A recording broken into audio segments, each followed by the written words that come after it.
My name is Paddy Mack and I'm an FPV drone pilot.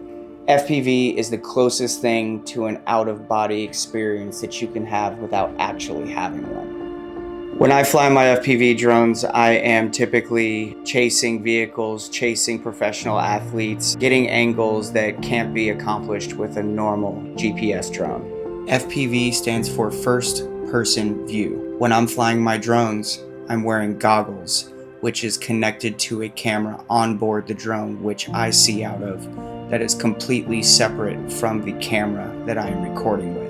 FPV drones differ from regular drones because they are fully manual and have absolutely zero safeguards and allow me to perform maneuvers that are not possible with a regular GPS drone. When I started my camera career, Sony was at the top of my list because of what they offer in their camera systems.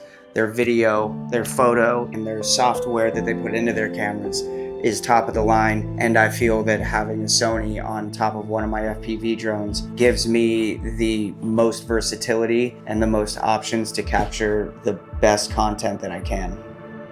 After flying the Sony LR1, the main thing that I noticed was the quality that comes out of the full frame sensor. The other thing I really noticed is how versatile it is to be used on different variations of different drone builds. It's way lighter than any of the other cinema cameras that I've flown in the past. It coming in at 243 grams and being a box camera compared to what else is out there that comes in at 900 grams without batteries or a lens. Sony being the king of low light, this camera flew in line with that reputation, even though it doesn't have dual native ISO and it's not technically a video camera. It still outperformed all of the other cinema cameras that I've flown in the past. The LR1 was designed with drone pilots in mind. The most important factors for choosing a camera for FPV, first thing that comes to mind is quality, and second thing that comes to mind is no in-body image stabilization.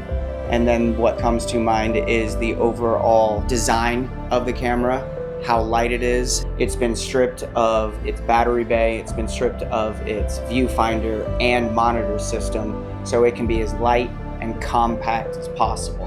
It's an actual box camera, but only weighs 243 grams. And because it's stripped of all of those things, it actually increases the durability of the camera. One of the things that Sony's known for is its amazing in-body image stabilization throughout its camera line.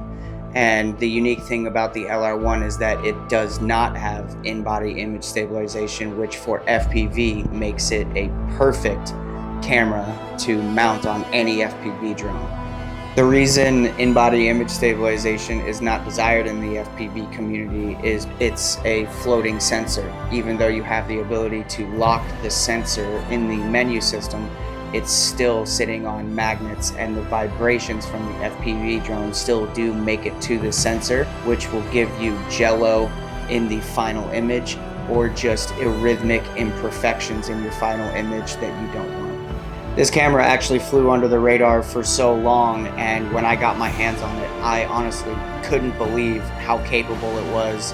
Every director and DP that I've worked with and that's interacted with the LR1 has loved what they saw, and they all said the same thing. This camera is perfect for FPV. FPV gives me the ability to see the world in a way that I've never seen it before.